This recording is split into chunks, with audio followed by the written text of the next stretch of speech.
Assalamualaikum dan selamat sejahtera semua. Bertemu kembali dalam channel Siku Asmawati. Baiklah, hari ini kita akan teruskan pembelajaran bagi mata pelajaran Bahasa Melayu tahun 4 bersama dengan Cikgu Asti.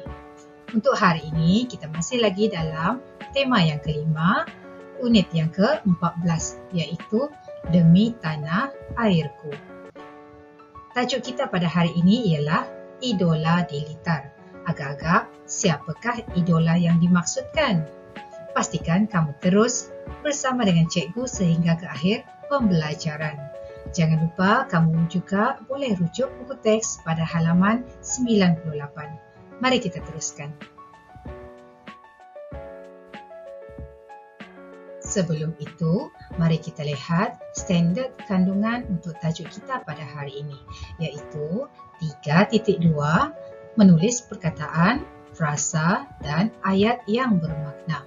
Manakala, standard pembelajaran pula 3.2.2 menghasilkan jawapan pemahaman berdasarkan soalan bertumpu dan bercapah secara kritis dan kreatif. Sekarang, mari kita lihat objektif pembelajaran pada hari ini.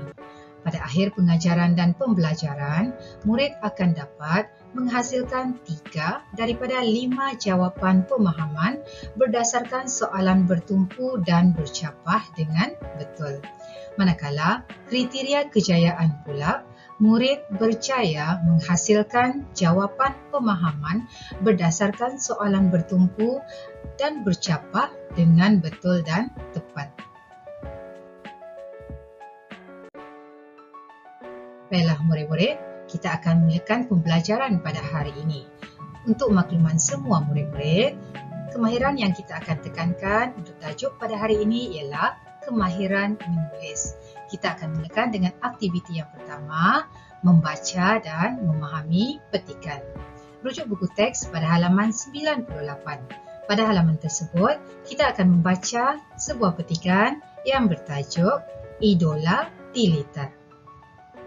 Zara telah menulis biografi tentang pelumba motor negara. Apakah maksud biografi ini, murid-murid? Biografi merupakan sebuah tulisan di mana terdapat penjelasan tentang kisah dan berbagai keterangan dari seseorang. Kita akan lihat siapakah idola yang dimaksudkan oleh Zara dalam paparan yang seterusnya. Untuk pengetahuan semua, inilah dia idola dilitar yang dimaksudkan oleh Zara. Mari kita baca biografi yang telah ditulis oleh Zara tentang beliau. Hafiz Syahrin bin Abdullah merupakan anak kelahiran Selangor. Beliau dilahirkan pada 5 Mei 1994. Beliau telah mengharumkan nama negara dalam bidang sukan permotoran. Beliau mula berkecimpung dalam sukan permotoran sejak tahun 2007. Beliau mendapat tempat ketiga dalam perlumbaan terbuka mewakili pasukan Petronas. Pada tahun 2009, beliau telah dinobatkan sebagai pemenang kategori pelumba muda dalam perlumbaan yang diadakan di Alostar, Kedah. Nampak kan murid-murid? Dalam usia beliau yang begitu muda, iaitu 13 tahun, beliau telah terlibat dalam bidang sukan permotoran. Kemudian, semasa beliau berumur 15 tahun, beliau telah dinobatkan sebagai pemenang kategori pelumba termuda. Memang sesuatu yang amat dibanggakan. Kita teruskan bacaan. Pada tahun 2012, Hafiz Syahrin berjaya menaiki podium di tempat ketiga dalam kategori pelumba jemputan kelas Moto2. Kemudian, beliau mendapat tempat kedua dalam perlumbaan kelas Moto2 di San Marino, Itali dan mendapat tempat ketiga di MotoGP Jepun. Hafiz Syahrin melakar sejarah menjadi pelumba pertama negara dan Asia Tenggara yang berlumba di kelas MotoGP. Pembabitan beliau dalam kelas utama MotoGP bermula pada tahun 2007. Sikap kesungguhan beliau harus dipuji. Baiklah murid-murid, jelas kejayaan demi kejayaan telah dirangkul oleh beliau.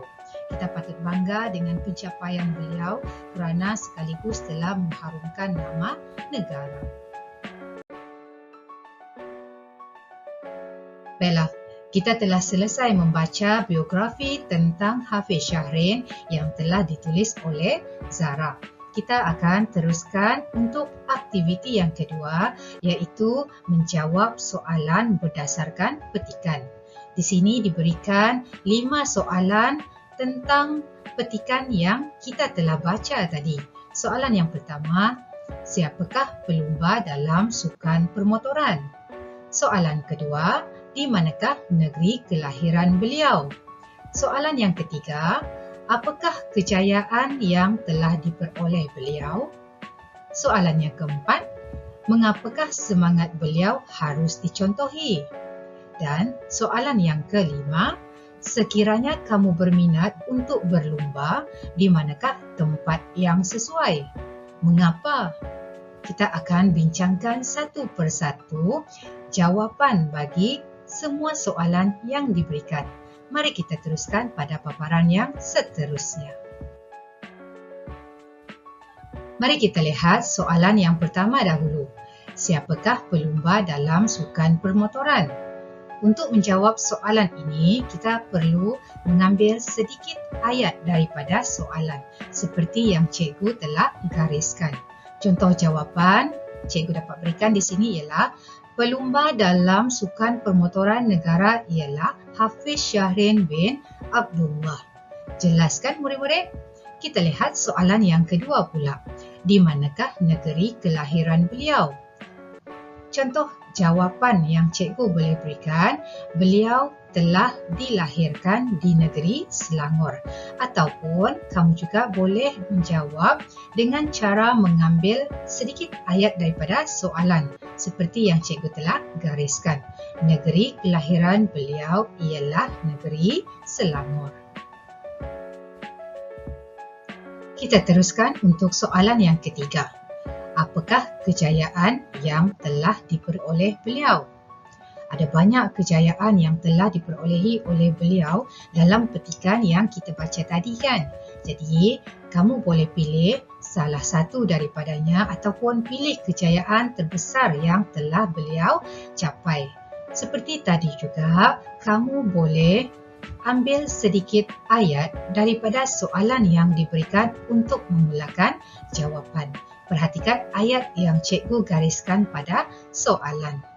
Contoh jawapan, kejayaan yang telah diperoleh beliau ialah menjadi pelumba pertama negara dan Asia Tenggara yang berlumba di kelas MotoGP.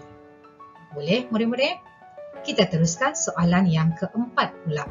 Mengapakah semangat beliau harus dicontohi? Perhatikan ayat yang cikgu gariskan pada soalan, kita mulakan dengan ayat tersebut. Semangat beliau harus dicontohi kerana sikap kesungguhan yang ditonjolkan dalam menyertai perlumbaan motosikal. Untuk soalan yang kelima, sekiranya kamu berminat untuk berlumba, di manakah tempat yang sesuai? Mengapa? Baiklah murid-murid, untuk soalan yang kelima ini sebenarnya terdapat 2 soalan yang perlu kamu jawab. Yang pertama adalah kamu kena nyatakan di manakah tempat yang sesuai untuk berlumba, dan yang kedua kamu perlu memberikan sebab mengapa kamu pilih tempat tersebut. Baiklah, di sini cikgu berikan contoh jawapan. Tempat yang sesuai untuk berlumba ialah di Litar. Tempat ini sesuai kerana tiada kenderaan lain. Hal ini dapat mengelakkan daripada berlakunya kemalangan jalan raya. Soalan yang kelima ini adalah berbentuk pendapat. Kamu boleh nyatakan pendapat kamu sendiri. Baiklah murid-murid, kita telah selesai membincangkan kelima-lima soalan pemahaman yang diberikan. Oleh itu, sekian sahaja pembelajaran kita pada hari ini. Terima kasih daripada cikgu untuk perhatian yang telah diberikan. Semoga kita berjumpa lagi pada video-video yang berikutnya. Bye-bye.